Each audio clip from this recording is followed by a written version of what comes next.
Howdy folks, it is Diecastbuffet here again with a very throwback diecast review in the studio, and you might be thinking, this paint scheme is a little bit familiar. Yes, this is a paint scheme that Harrison Burton is throwing it back to, either the 98 or the 99 version of it. Here, that is. This is the 1998 Jeff Burton Exide Batteries Ford Taurus. I believe it was the first year of the Catfish Eye Ford Taurus. This is from the Racing Champions line, and this was given to me by one of my buddies, and this is a really interesting looking diecast. This is the Racing Champions line, so back in the late 90s, this was a very popular line, but it was more or less more of an economical line. As you can clearly tell, the diecast mold is a little bit unproportioned. You can tell by the wheels, a little bit too large compared to most 164s, and I'll just show a car that's 20 years older, unfortunately, for comparison. But you can just see the dimensions of the car a little bit differently. But again, this is back when they had like 5 or 6 different diecast manufacturers, so they all kind of had their own seasoning, so to speak. So go over here to the nose of the car. I tried to clean as much dust as I could off of it because it's been sitting on my review desk. And I seen Harrison Burton was throwing back to this car. I'm like, yep, this is the time to review it. I've had this car for over a year, I believe, so I apologize it's taking so long. You got Exide batteries, SKF. And you can see a little bit of a oopsie-doo right here. This was probably pressed on and they tried to touch it up during the factory. This is back in the days when if they made 50,000 of these things, I would not be surprised one bit. That's just how popular some of these freaking cars are. I don't think they made 50,000 of this car, but the numbers for the merchandise sales in those years was just, you'll never see anything like it ever again. Put it that way. So you got the number 99 Taurus Roush Racing, that is. This car did also get made in the Hot Wheels 164 line, I believe. So if you're looking for more of a realistic scale version of this one, I would definitely check out the Hot Wheels one if they have that. Again, the Racing Champions line is more or less, I would say, kind of like what the Authentics line is around the PTC mold, even though this is a million times more accurate, higher detail and quality in the PTC mold. But this one's more marketed for the younger fan that's not truly looking for a perfect 164 replica. Like I said, the wheels are much larger. The diecast body, I would say it's much more like the plate cars because the whole front valence is just really smooth, like the aerodynamics, the front air dams that you would see on these Gen 4 cars. Not as, streamlined as perhaps the Hot Wheels version of it. Now, you go to the left side of the car, and I tell you what, the graphics of this thing are freaking amazing. It's not the greatest print quality, but it's a million times better than the blurry decals we get nowadays. I mean, they even got the print on the windshield. You could see the kind of the black trim and the bars. You can even see it on the side. Check that out. That little, what do they call it? A Nacaduck, I think. They have that right there. And they also, actually, I don't think they have it on the right side. This is 1998, so stock cars have changed a lot. The silver is actually silver. It is like a metallic silver etching. You could see around the 99, there's a faint silver as well. So that's something very, very nice. The pink is a little bit, I wouldn't say is not as bright as I wish it was, but that's probably because we're using natural, or not natural, but unnatural light. If this was out in the sunlight, this thing would probably pop. There is a Goodyear decal there. It's kind of hidden.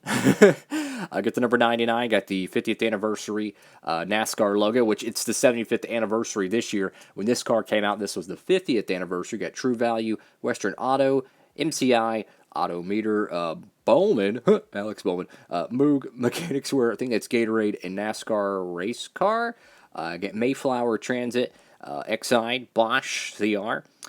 Parts and Plus, whatever that is. Does that say Borg Warner? What the heck? What is this? Indianapolis? You got Trek Gear, Exide, Mac Tools, and I can't read those down there. You do have a interesting B-pillar logo with the Ford decal. Got Jeff Burton's signature. You know, I'm a huge fan of Jeff Burton. I will say, though, my favorite Jeff Burton paint scheme by far is the 2002 year, and more specifically the diecast version, not the real car version, because for whatever reason, the side logo on the real car has a funky logo right here, but the diecast and video game version of that car, which was probably a pre-production, or I say pre-production, but probably pre-Daytona template they used, it just looks so much more better. It just looks better. Favorite Burton primary by far. My second one would probably be the 01, the 2000, or the 03. I love the year 2000 Exide car. Really sharp looking paint scheme. Very glad to see a throwback paint scheme to this as well. And I'm not sure, but I think, yeah, we are seeing some cracks, I think, right here on the rear bumper, I think. And this is something that, unfortunately, is going to happen to diecast as the years go on. I'm going to make sure there's no hairs there using my little brush. But, let's zoom in here on that. Look at that right 99 and see if there's a faint white line there. I thought I saw one. And what's happening to a lot of these cars throughout the years is they're starting to crack. And it's an unfortunate thing. I gotta be honest with you, I don't think it's there anymore, so that might have just been a hair. But I have noticed on some 124s and even on some 164s, specifically the Racing Champions ones, the decals are kind of cracking. Now, if you leave a car in a barn or a garage for 2 decades or a hot attic, obviously it's going to have significantly different aging than a car that's been well preserved in a package in someone's bedroom for 2 decades. You see what I'm saying? So obviously that's a massive implement of it, but the unfortunate reality is these diecasts will not last forever. And that's kind of sad knowing that some of the rarest diecasts, if they're not well maintained, they will begin to crack. And if you put it on a window seal, the decals will weather very quickly. And they will yellow and lose the opacity. So it's just interesting. But this one I think is in a very, very, very great condition, fortunately. Especially considering its age, because I see COT cars from like 2009, right? And they're like 10 times more valuable than this, and they're faded. The interiors are yellowed as all get. I mean, look at a 08 Kyle Petty COT, and you'll see what I'm talking about. Now, this logo really bugs me. Why would they just put 2 logos there? Just put one giant SKF decal. I don't understand that. Maybe they were just trying something different. If you're curious what the undercarriage is, you still have some detail, not anywhere near, the most of the cars of that era. But I would say, though, if I was to build a custom from 1998, my choice of diecast mold would definitely be either the Revell or the Winter Circle slash Action mold.